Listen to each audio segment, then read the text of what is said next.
Jackson in the key. Kick out. Davenport. A steal for Kentucky. Ahead to Reeves. Left wing three. Got it. Jackson weaves. A dunk. Bounces off the 80 and he slams it home.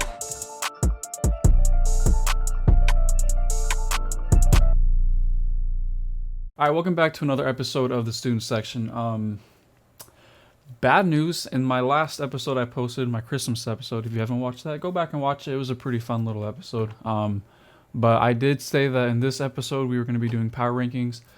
That is not true. I felt like, because I had just done an episode like 3 weeks ago doing power rankings, I didn't want to do them again. I felt like they weren't going to change much. They were going to change, but not a lot. So I decided against it. Today, instead, with the being opening weekend, the opening week of the next games, it is Friday right now that I'm recording. I'm recording at night again, of course.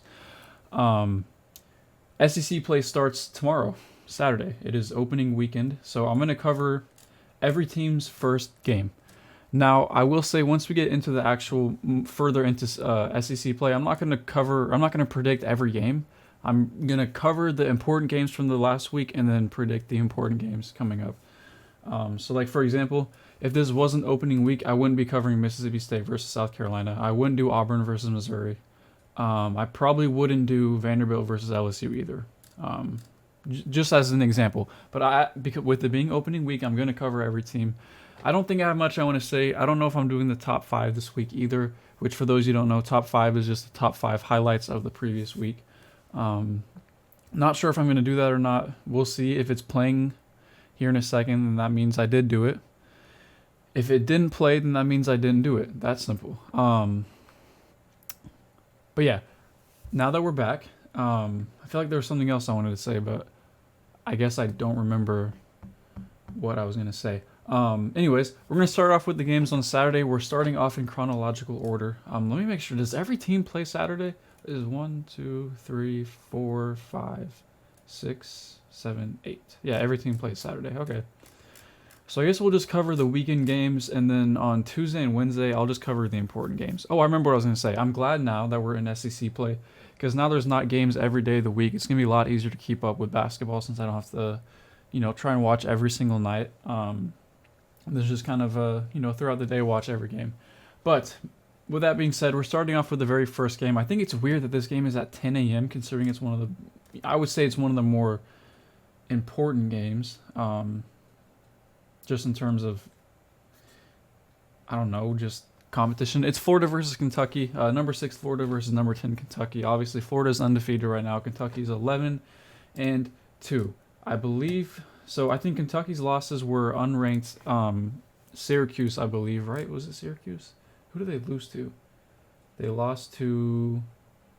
Their first loss was an unranked Clemson. That's what I knew. It was an orange team. I just couldn't remember which one. Unranked Clemson, and then they got mollywopped by 20 points to an unranked Ohio State. So, and then obviously Florida, they are undefeated. I just mentioned that. But looking at the teams they've played, I don't buy into strength of schedule right now. I just don't believe it's correct, because I don't know. It just doesn't look right to me. Because according to strength of schedule, Kentucky has played a harder schedule. I just don't think they have. I think the Duke win helped them a lot, but Florida's won all of their games by like 15 points or more. It looks like they had a game here that they ended up beating Florida State by 13 points. The only game that was kind of close was on a neutral site against North Carolina that they ended up winning by 6 points. I remember that game. That was during the ACC SEC contest, I believe? I think. Let me check. I think that was what that was. I think that sounds right. We'll go with that. Basically, the point I'm making, they have beaten a lot of their teams by a lot of points. And these teams are actually really similar in play style. They're both very offensively. They're both very perimeter oriented. They both like to move the ball. They both like to get shots up quick. They like to shoot threes. They shoot a lot of threes. I think if we look at 3-pointers attempted, at the top of the list, it goes Alabama, Florida, and Kentucky. So they're both top 3 teams in shooting threes. And I think they're both pretty efficient as well. Kentucky, Florida. Actually, they're really not. They're both about middle of the pack efficiency, both shooting about 35% from 3, which is about league average. Like I'm talking about all of college basketball league average. But they throw up a lot of threes. Some of the key differences between these teams, since I mentioned that they're both very similar play style. Kentucky is okay. You look at defensively; they're both really good perimeter defending teams, but Kentucky does a really good job at forcing bad threes. I believe. How do I? I don't think I can look at. Okay, just Kentucky does a good job at forcing threes. Forcing a team that's not really comfortable with shooting threes. While Florida runs them off the line, like they don't let them shoot threes. I can't find the stats right now to pull up opponent 3-pointers made, but I think it's here somewhere. Not sure. Anyways, that's besides the point. Another key difference is that Florida is a much better rebounding team. You look at their total rebounding. Florida's the best rebounding team in the SEC right now. Kentucky's fourth actually, which they're not too far behind, but. And then if I look at offensive rebounding, Florida's also much, much higher than Kentucky. They're going to get a lot of second chance points, which is good with how quick they shoot the ball into the shot clock. They're going to get some offensive boards, get some second chance points. The things I don't like about both these teams really is that they kind of neglect the mid-range, which that's such an old head thing to say, which I wouldn't consider myself an old head, but they both throw up threes a lot, and they don't really get to that mid-range. But I think Florida is better at putting pressure on the rim than what Kentucky is. Kentucky has its system, and they follow that. Another key difference between Florida and Kentucky is that, in my opinion, I truly believe that star power does matter. Kentucky doesn't really have that offensive go-to guy. I know Lamont Butler and Otega Oweh both are averaging higher numbers and points per game, but they don't really have a guy that you can give the ball to and be like, all right, get us a bucket. Kobe Bray is also up there. Well, I guess I was wrong about Lamont Butler. He's a lot lower than I thought. So you have 16 points from Otega Oweh, but a lot of those are going to be inside the arc. And then you have 3 guys averaging 12 points per game, or 11 points per game. You have Lamont Butler. Yeah, he's at 13. I don't know why he's low on this list. It's not in the correct order. But you have like, what is that? That's 5 different guys that are averaging right around 11 points per game. Pretty much you're starting 5 plus Otega Oweh. So you have a 6-man there. You have a lot of guys averaging points. You don't really have that star who's going to go out and get that bucket. Whenever you look at the Florida Gators, right now they have Elijah Martin and Walter Clayton, both amazing guards. I love Elijah Martin on that defensive end. He might be one of my favorite pickups this offseason. But Walter Clayton, you're averaging 17 points per game, and then you're getting 15 out of Elijah Martin, and then you're getting 14 out of Will Richards. So they have 3 guards that can go and get you a bucket. A little undersized, but they're still guys that can go out there and get you a bucket. You're getting 8 rebounds from Alex Condon, like I was talking about, this team rebounds.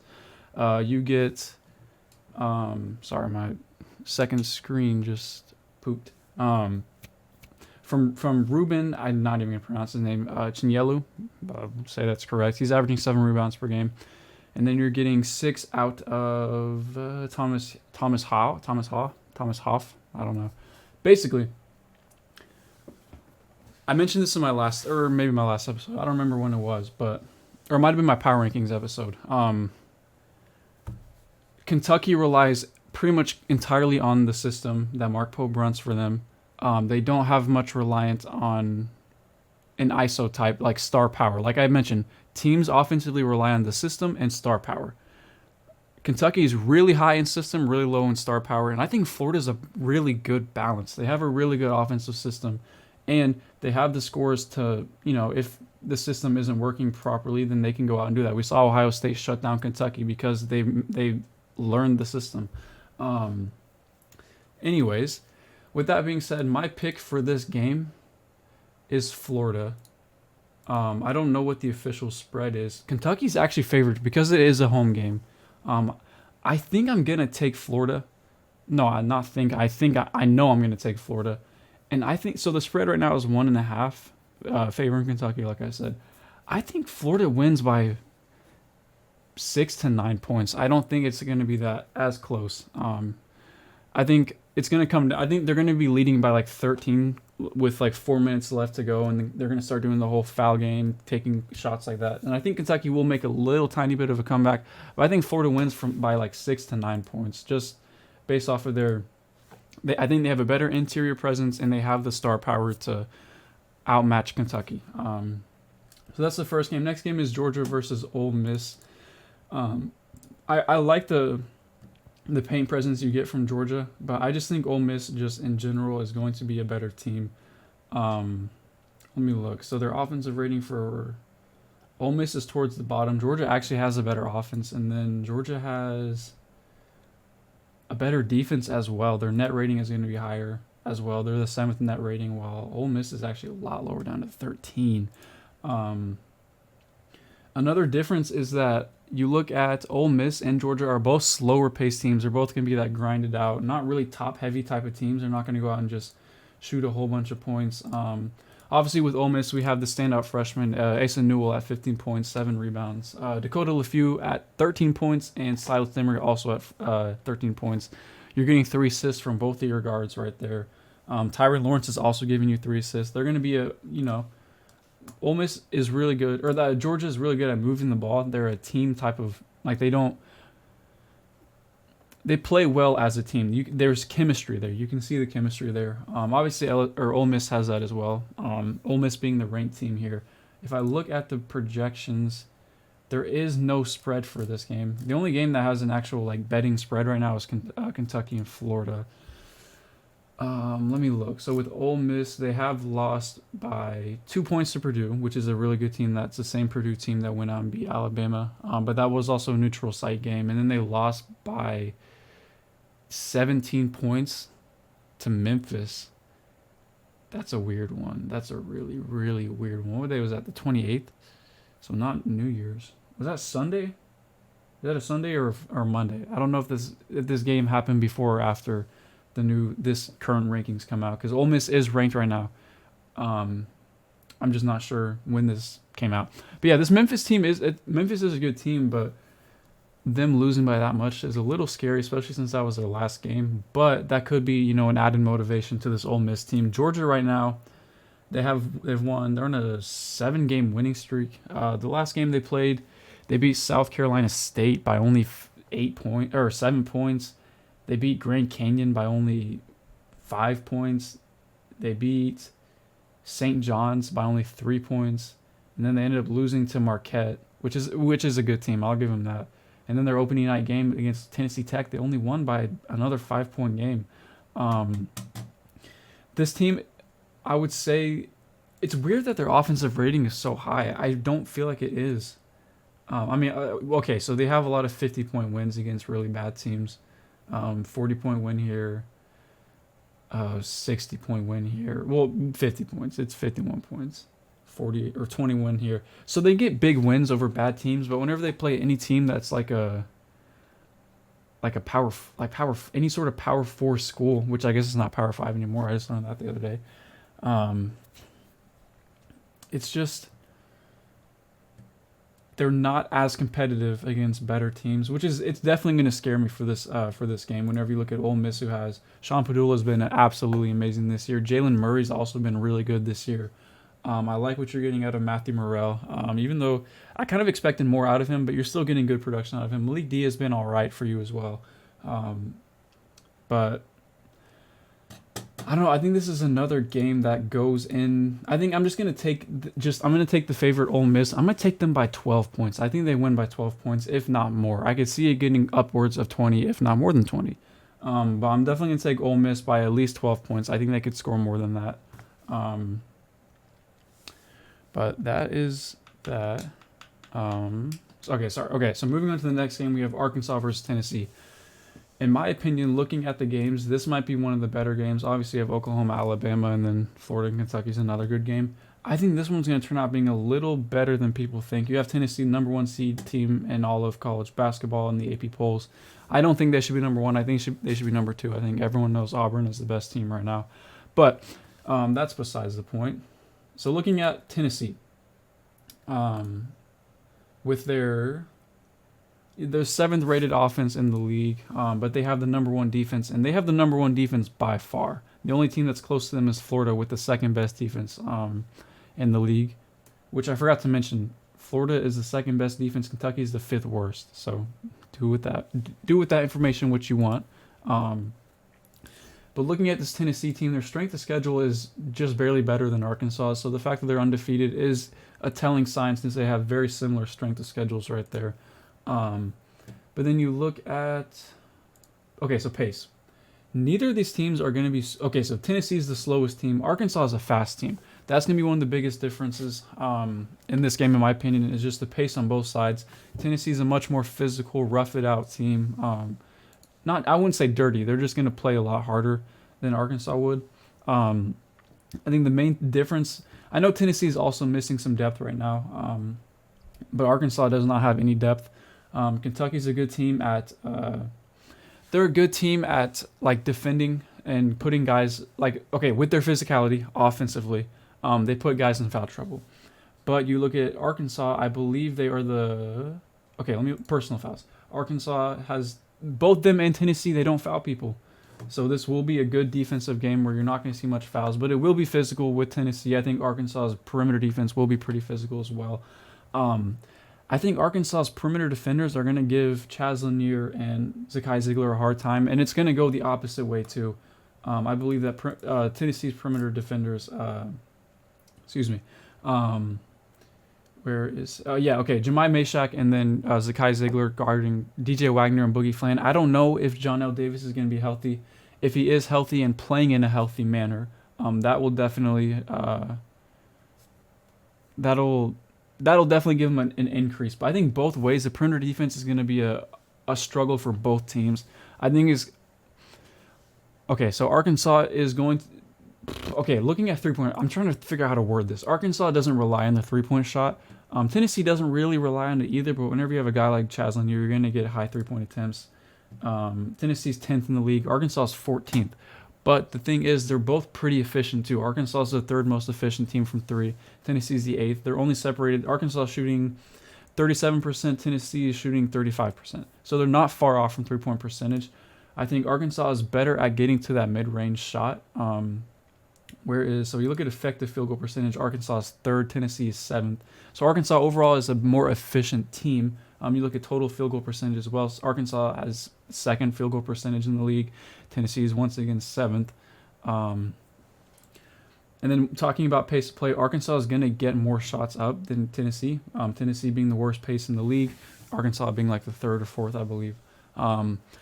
So Arkansas is most likely going to get up more shots. They're shooting higher percentages, so you think that they're going to go in. But whenever you have a team like Tennessee filled with veterans, Chaz Lanier, Zakai Ziegler, you're gonna this is the number 1 team in the league. In my opinion, 2nd, but we already went over that. Chaz Lanier being at 20 points per game is leading the SEC. That's going to be definitely a challenge to guard. But this is another one where I wish I could pull up opponent threes allowed. But here we go. Opponent stats. Opponent 3-point percentage. Okay, so they're first in the entire college basketball with opponent 3-point percentage. So they do not allow their opponent to make threes. Absolute bottom of the league, which is why I brought up Arkansas's non-reliance on that factor of the game. Arkansas does not rely on threes. Let me look up how many shots they get up from the mid-range. 2-point attempts. They attempt about 42 pointers a game compared to Tennessee attempting only 30. So there's a big disparity there. Tennessee attempts 25 threes per game. Arkansas is only at 21. So that's not as big of a disparity. So I think, like I said earlier, I think Arkansas is going to get the opportunity to put up more shots compared to Tennessee's slower pace offense. The main difference for me is going to be offensive rebounding. If we look at their numbers, Tennessee is the 8th, and then Arkansas is the worst offensive rebounding team in the league, which makes sense. We don't have the most physical bigs. But with Jonas Adu getting healthier, I would expect that number to go up. But looking at both teams, just the differences, they're honestly really similar teams other than that pace I was talking about. But defensively, they're both very similar. Is there anything Arkansas is like high up in with their stats? Doesn't look like it. So that's going to be the biggest disparity. Is just how is Arkansas going to score whenever they're forced off the 3-point line, the 3-point arc. I'm going to take Tennessee, even though I am an Arkansas fan. I'm going to take Tennessee, but I think it's going to be a lot closer of a game than people are going to give it credit for. I could see Tennessee only winning by 4 points. That's going to be my prediction. Tennessee wins by 4 points. But I wouldn't be surprised if Arkansas pulls out this game. The only thing is with it being a road game in Knoxville, I know Cal has like a history of winning in Knoxville against Rick Barnes, but I just think that with Arkansas's youth compared to Tennessee's veteran maturity, I would see Tennessee winning this game. But like I said, it's going to be closer than people think. Moving on to the next game, South Carolina versus Mississippi State. There's not much to say here. Mississippi State's the better team. Outstanding with Josh Hubbard. They have Cam Matthews on the perimeter.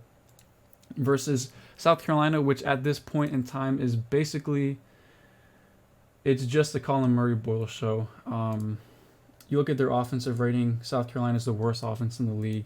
Defensive rating isn't much better. They're the 4th worst defense in the league. Net rating, I believe they're also at the bottom. Yep. Right below Alabama, right below Texas A&M, Ole Miss, which is weird because Alabama, Texas A&M, Ole Miss, Oklahoma, and Mississippi State are all ranked teams, and they're at the bottom of the league in net rating, but that has to do with strength of schedule. Is going to impact that as well. But South Carolina, you look at their strength of schedule, they're 10th. They haven't really had a hard schedule either, and they're just, their offense looks really stagnant. I like the system that they run. It's just they don't have the perimeter threats that they need. Jamari Thomas right now is at 12 points per game. You're getting 10 from Nick Pringle. And Colin Murray-Boyles, you're getting 17, 10 rebounds, and then 3 assists. He's my favorite player to watch right now. He's just so electric. He's in the conversation for player of the year, the way he's been playing as of late. We'll see how he plays throughout conference play. But the only problem is it's just there's not much going on other than Colin Murray-Boyles. I love the high-low post system that they like to run. It's super fun to watch, but they just don't have the perimeter threats. They don't have the downhill threats that they need for that system to be super effective. With that being said, you have Josh Hubbard, who's at 18 points per game, 2 rebounds, 3 assists. Not leading the league, but he's up there in the league in points per game. And then you have the scoring threats of Claudell Harris, Riley Kugel, Keyshawn Murphy. RJ Melendez hasn't been putting up like extreme stats, but I believe he's shooting pretty efficiently as of right now. Shooting, what is this? Okay, so his field goal percentage is at 35, which is league average. 48% from the field, which is a little bit above league average, and effective field goal percentage is nearly at 60, which is going to be above average as well. So, without further ado, I think this is going to be a Mississippi win. You just look at just the pace of South Carolina. They're such a slow team compared to Mississippi State. Like I said, normally you're going to see these Chris James teams are going to be more physical, very similar to like an Eric Musselman team where it's a lot of big guys. They're going to get to the line a lot. They're going to muscle you up down low. But they have more of an offensive perimeter identity this year. I just think this Mississippi team is really well-rounded. They're much better than I thought they'd be at 12-1 right now. And then if I look at games they've played, South Carolina has 3 losses. They have a really bad loss to Indiana, a pretty bad loss to Xavier, and then a loss to North Florida by 3 points. That's not going to help their resume at all. And the Mississippi State loss came to Butler, which not the best team, but also not the worst team by any means. Their ACC game, who do they play in the ACC? Is McNeese ACC? I think they are. No, Pitt. They play Pitt. And they beat Pittsburgh by 40 points, 43 points. So I'm just going to take this Mississippi team. I just think they have the offensive firepower to just outshoot South Carolina with their lack of firepower. And I like their defense. I like their defense a lot with Cam Matthews leading that on the perimeter. I could see him shutting down really any perimeter threat that they have. Or they might have him on Colin Murray-Boyles because he's stronger. I don't know. That'd be a fun game to watch. But I'm going to take Mississippi by 20. I think 20 is a safe bet there. Next game, we have Missouri versus Auburn. Missouri's been a good team, better than I thought. Auburn, obviously, being in my opinion, number 1 team in the league. Let me pull up Missouri's stats right now because I'm not really sure what all they've done this year, if I'm being honest with you. They're actually 7th in 2-point percentage. They're going to be a good team at getting those mid-ranges and getting to the rim. That is something I've actually noticed, too, watching them, which is crazy. They're 8th in the league in steals as a team. We're talking about Missouri. A pretty good perimeter defensive unit that they have right there. If we look at their players, Mark Mitchell leading. Mark Mitchell leading it with 14 points per game. You're getting 13 from Tamar Bates. Anthony Robinson giving you 11. Another well-balanced team talking guard-wise. I know Mark Mitchell is a forward at 6'8", but they have a really balanced attack in my opinion. They also beat a team by with 70 points. Yeah. Well, they beat Arkansas Pine Bluff by that's 50 points. They beat Lindenwood by 20. Pacific, they beat them by 40. They beat Mississippi Valley State. That's the game that was a 70-point win. They only held them to 39 points, but Mississippi Valley State had a really bad SEC run. They played a lot of SEC teams and got whacked up. I don't know. I think this game might actually end up being closer than... This is another game kind of similar to Arkansas where Missouri's playing really well, but it's against Auburn. I think Auburn wins by... Auburn wins by 16. That's my guess. Auburn wins by 16, but if it's closer, I really wouldn't be surprised. I'd be surprised if Missouri won or got it within 2 points. But if it was less than 16, I'd be surprised if I'm being honest with you. Or no, I wouldn't be surprised. I'm tripping. This, in my opinion, would be the worst game of the day. Vanderbilt versus LSU. Both teams at the bottom of the league, in my opinion, power ranking wise. They're both towards the bottom. You look at Vanderbilt, they're actually... Their offense hasn't really been that bad this year. They're the 6th best offense in the league. And then we go back and look at LSU. They're the 4th worst in the league. Defensive rating wise, this is where Vanderbilt's kind of right around league average. And then you look at LSU, they're even... Actually, no. LSU has a better defense. So that's the main difference between these teams is offensive defense. You look at the pace of these teams, and they're both really high pace. I think Vanderbilt has a better perimeter defensive unit. I mean, they're going to get a lot of steals. If I look at steals, they're leading the league in steals. LSU is towards the bottom. I just like the way this Vanderbilt team plays defensively. Offense is a completely different story. Their leading scorer being Jason Edwards. In my opinion, he's one of the better, not even in my opinion, just statistically one of the better players in the entire league. He doesn't do much but scoring, only at 1.7 assists per game and 2.5 rebounds. He's just going to go out there and put up points, and I believe he's pretty efficient too. Well, shooting 40% from 3, 50% from the field at only 6'1". In fact, the field goal percentage is at 60 as well. Really efficient. Really like what he's doing. He's only in his second year too. Second year it looks like he was probably JUCO at one point from North Texas. Well, I'm not saying North Texas is a JUCO. That was the last school he played at. But it's only showing 2 of his seasons in Sports Reference. So I'm assuming he was probably JUCO that first year, if I were to take a guess. And the way the rules are looking like, it looks like he's going to get 2 more years of eligibility, the way they're doing all that. But that's besides the point. Vanderbilt does, like I said, they have Jason Edwards up there at the top. Devin McLaughlin's had an amazing season. Tyler Nichols looked really well. But if we look at LSU, where are they? Okay, let me pull up LSU's players. There's another guy, Cameron Carter, up there, really good. Jordan Sears and Victorious Miller, I really like their guard rotation. DeG Bailey. The only thing they really lack is that big man rotation. Like, just in terms of scoring punch, they don't really have that there. LSU is a better rebounding team than Vanderbilt. Vanderbilt's one of the worst. LSU is towards the top. They're the 5th best rebounding team. And then offensively, I believe it's the same story. Well, Vanderbilt's a lot lower, but LSU's better offensively rebounding, so they're going to get more second chance points, which is weird because their pace doesn't really show that. Both teams have had a relatively easy strength of schedule, both right around 3. Vanderbilt has had a little bit of an easier schedule, but you look at teams they've played. Vanderbilt's only lost 1 game, and that was to Drake at a neutral site. They lost by 11. LSU has lost 2. They lost to Louisiana State at a neutral site. No, they lost to Pittsburgh at a neutral site. Sorry, I don't know why I said Louisiana State. That is that team. And they also lost to Southern Methodist. That is definitely the worst loss at a neutral site. It's saying, are these all neutral sites? Yeah, neutral site. That's definitely a really bad loss, especially since they lost by 10 points. I'm gonna take Vanderbilt. I don't know if they're the underdog. Like I said, there's no line. Like, there's no betting line, so I don't know who the actual underdog is. I'm going to take Vanderbilt. I like their pace of play. I like their defensive pressure that they can put on that LSU guard rotation. And then I just think Vanderbilt they've just looked better so far. I don't know. We'll see as we get further into SEC play. I'll be able to tell more which team is better. I just think as of right now, Vanderbilt looks like the better team than LSU. Moving on to the next game, Oklahoma versus Alabama. I'm going to go ahead and say right now, I'm taking Oklahoma in this. Actually, I'm going to take Vanderbilt beating LSU by, I think it's going to be an 8-point difference. I think it's going to be pretty close. 8 to 12 points, somewhere in that range. Moving on to Oklahoma versus Alabama. Hold on. Oklahoma versus Alabama. Oklahoma has 2 Player of the Year contenders, in my opinion. You have Jalen Moore and Jeremiah Fears. Both have looked absolutely amazing. You still have Drew Godwin has looked pretty good at 7 rebounds per game. You're getting 10 out of Glenn Taylor. No, you're getting 10 out of Kobe Elvis. Duke Miles is giving you 13. And like I said, you're getting 18 points out of Jalen Moore. You're getting 6 rebounds and half an assist.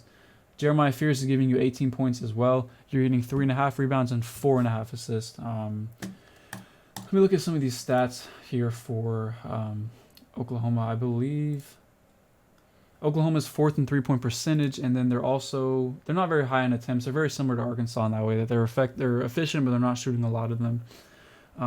Alabama's been really bad this year. They're shooting a ton, and I mean a ton of threes, but they're not making any of them.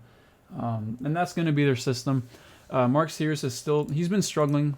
He's looked better as of late, but with their loss to Oregon by 2 points and then their loss to Purdue,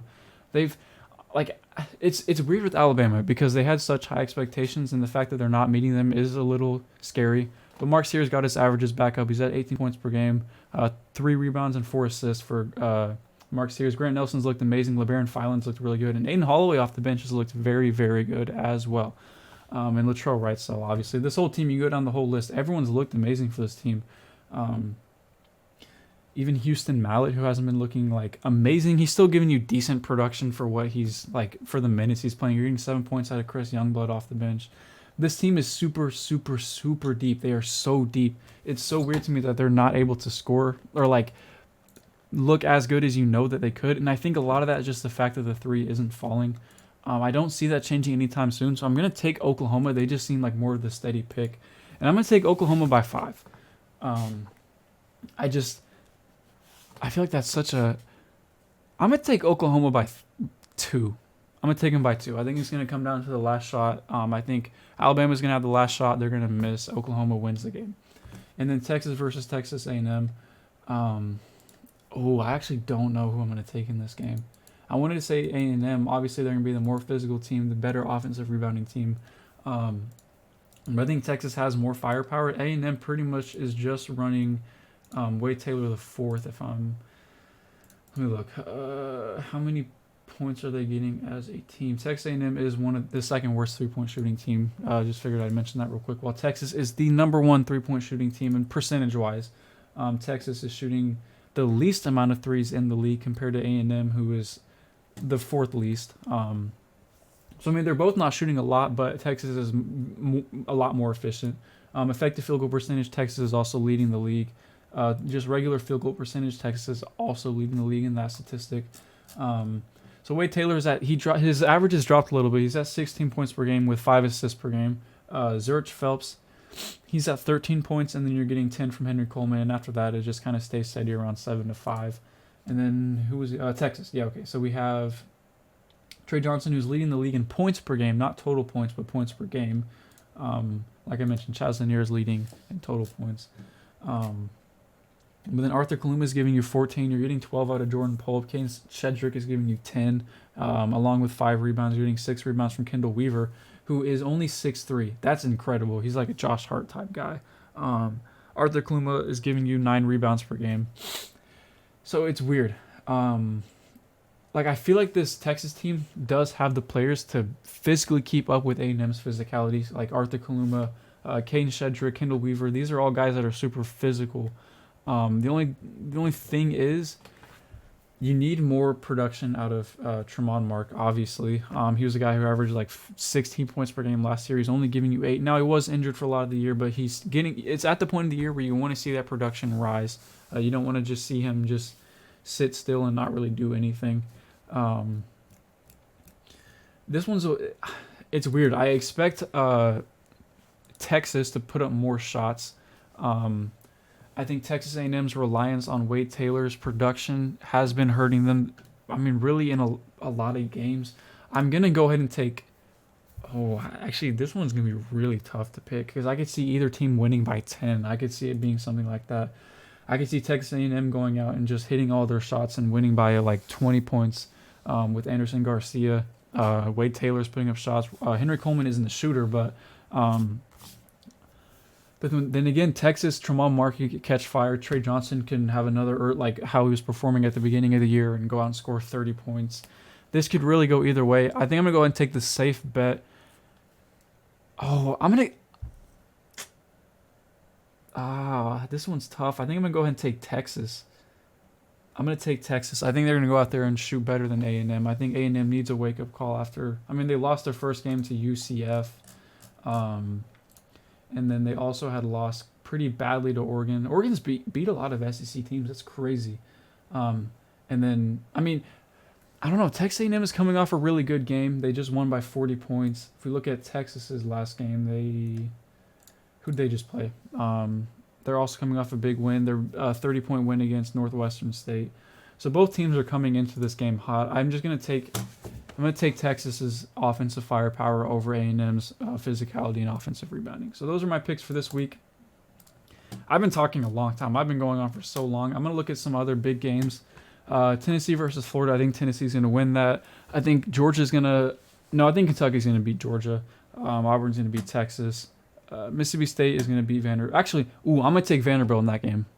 I'm going to take Vanderbilt on the upset there. I think they're going to have a good SEC start. And then I'm going to take Missouri over LSU. And then moving on to Wednesday, I'm going to take Alabama over South Carolina. I'm going to take Ole Miss over Arkansas. I think if they end up beating Tennessee... Well, no, okay. I think if Arkansas beats Tennessee, they're going to lose to Ole Miss. And if they lose to Tennessee, they're going to beat Ole Miss. Especially with that being a home game, I'm going to take Arkansas there for sure. And then Texas A&M versus Oklahoma. Being in Oklahoma, I don't think it's going to make much of a difference since they're very close. I'm going to take Texas A&M. I think Wade Taylor's going to have a really hot game. I think he's going to go off. Actually, that Tennessee versus Florida game is going to be at Florida. I could see Florida winning that game. I really could actually see Florida winning that game. We'll see. Those are my rough predictions. Saturday was a lot more uniform predictions. This video is a lot longer than I expected it to be, so I'm glad I didn't do power rankings as well. If you guys enjoyed this video, make sure you leave a like. If you disagree with any of my takes, go ahead and let me know down in the comments. Tell me if I'm wrong. I would love to have a debate with you guys, see how you're feeling about certain matchups. But yeah, I'll see you guys in the next one. Peace out.